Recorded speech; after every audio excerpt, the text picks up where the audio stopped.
The Monarch School, a K-12 school where we transform students daily, by Donna Vanderpool, Alec Jacobson, Tyler Harrington, and Miranda Gizzo. The mission statement at the Monarch School is the Monarch School is K-12 campus dedicated to building a community of knowledge and developing the growth of individual students. Okay, so for our culture and diversity artifact, taking the idea from a nearby district that's starting a family welcome center, taking that idea maybe a step forward. And whereas the ESL population and diverse populations are sometimes on the periphery, the goal of our Culture and Language Diversity Center is to make this diversity a visible and central pillar of the school. And so the center is located right in the cafeteria where it's highly visible, and it can be sort of a social space as well. But it does the important work of coordinating assistance to families that are new to the district, providing them translation assistance, helping them with housing, employment, all that good stuff that can be very stressful for new families. But it also fosters collaboration between students, parents, teachers, and the community. So bringing community representatives in to share about their culture and create a really diverse curriculum. And ultimately, this helps the school take an active role in reinforcing the vital link between home and school.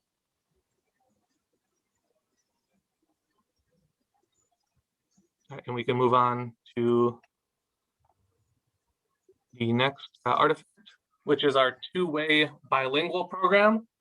So multiple languages are going to be used in our school, which will actually reflect the reality that our students live in, of living in a multilingual community. So this is taking the concept of reality pedagogy from Emden. Another thing this does is provide opportunities for students to teach each other and their teacher about their lives. So students sort of take turns being the experts, which can help their sense of self-efficacy. It also generally fosters a growth mindset. Everyone's in the same boat of all being language learners, even students that maybe enter at our high school level. Everyone is in the process of learning a new language, which creates solidarity. And it also provides a framework for wider engagement, getting different students interested in the subject matter through language.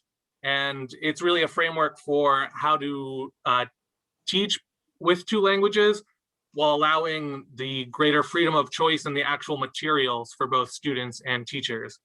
And starting at the elementary school, students learn about their diverse community. And as they get older, they see opportunities to be mentors, to tutor younger students, and eventually even get turned on to career opportunities that will open up to them as bilingual students. And being a bilingual individual will always allow them to be a resource in their community. Should I play your video or? That's just a picture, sorry. Oh, okay, sorry. Yeah, we can move on. Okay, so at our school, we utilize performance assessments, which are an alternative to testing. And performance assessments are opportunities for students to demonstrate their proficiency by actually doing something. And they give parents the chance to learn a great deal about their children's accomplishments, what they're capable of doing, and where they may be falling short.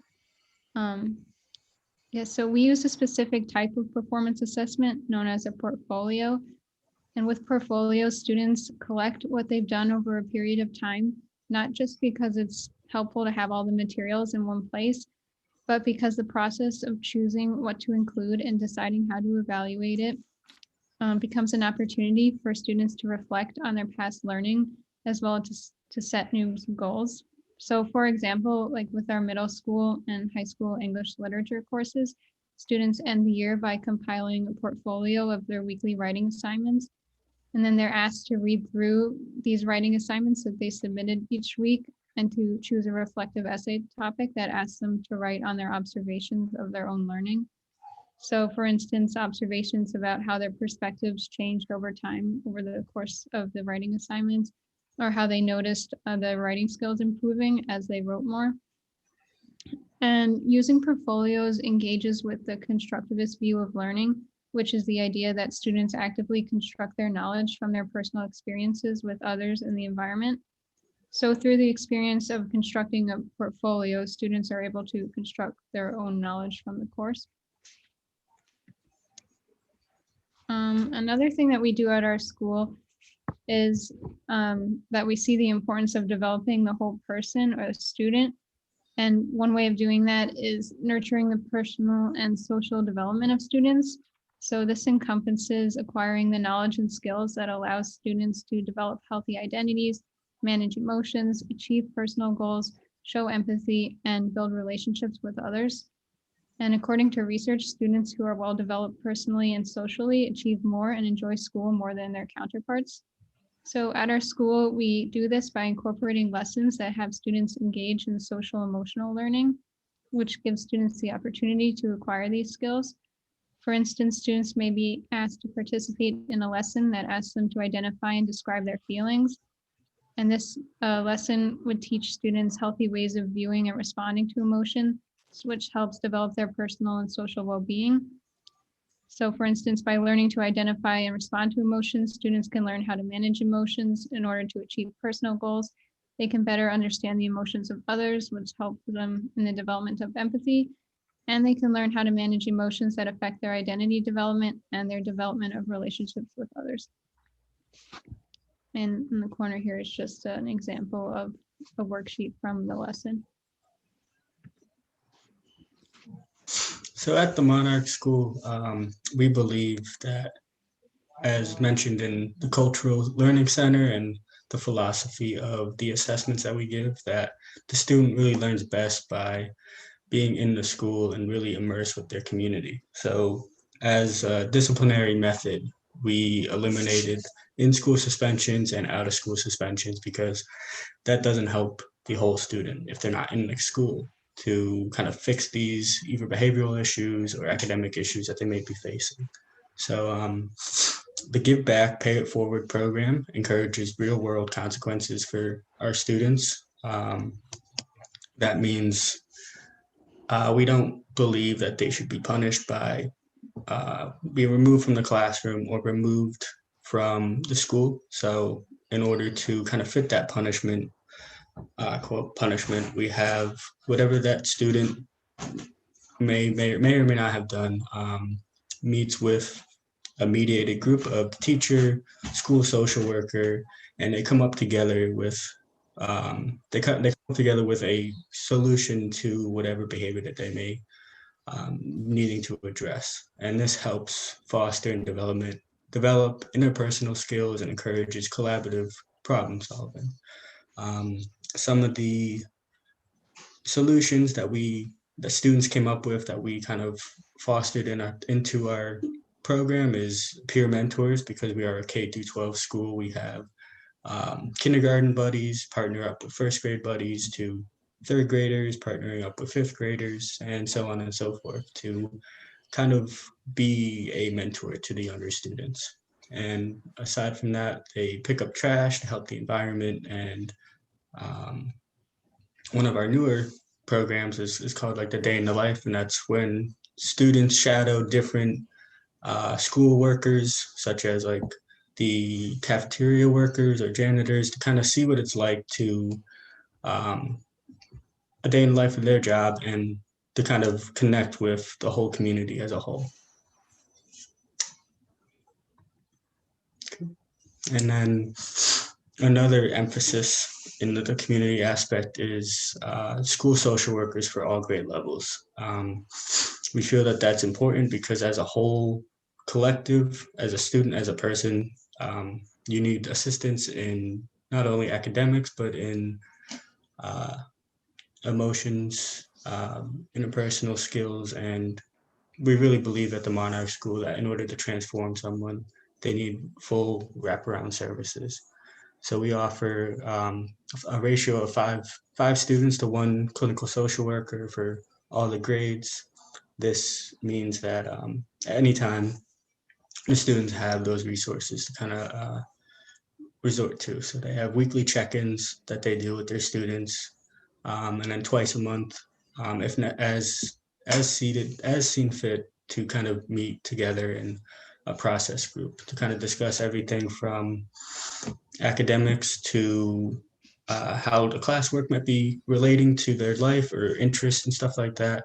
We really try to ground the groups in the theory of development from Erickson's. So, for example, we have our juniors and senior students. They're kind of focusing on what the next step looks like for them, trying to understand who they are as a person and what they're interested in. And with that, we see a lot of group work and more students in that demographic reaching out to the clinical social workers to try to really figure out what the next step is for them.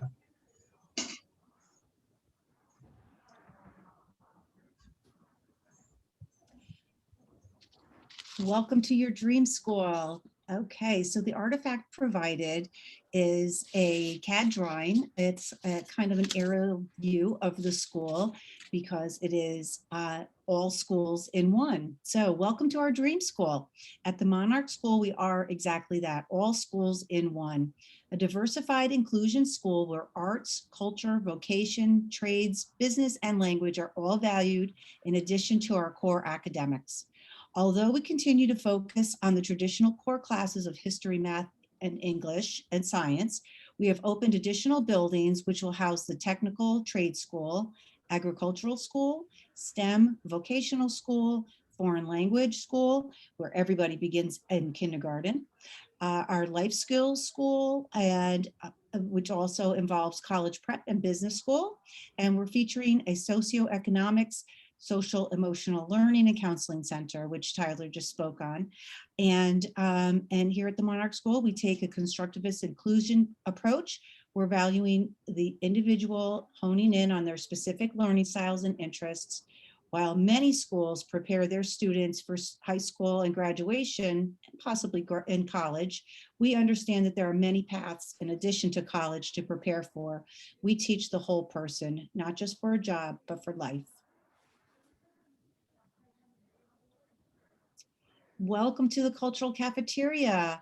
The artifact provided is our recent newsletter, a bulletin that went out recently we're very proud that our new cultural cafeteria has been funded. We model our cafeteria after the Winthrop Elementary School in New London, where former top chef of Noma in Copenhagen had reformed the traditional school food with homemade, cultural aware gourmet meals from chefs all over the world from scratch. Students and staff are introduced to new, healthier foods from all over the world on a daily basis.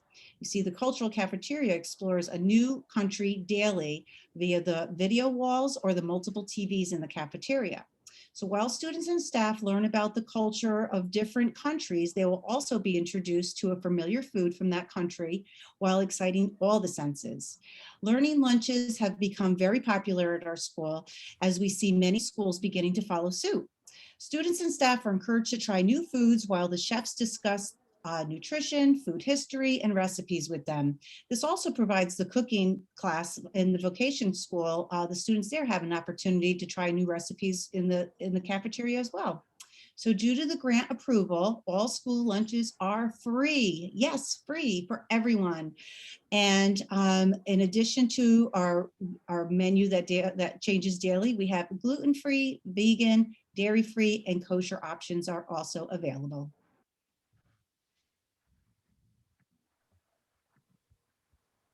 All right, we hope you enjoyed a small tour of the Monarch School.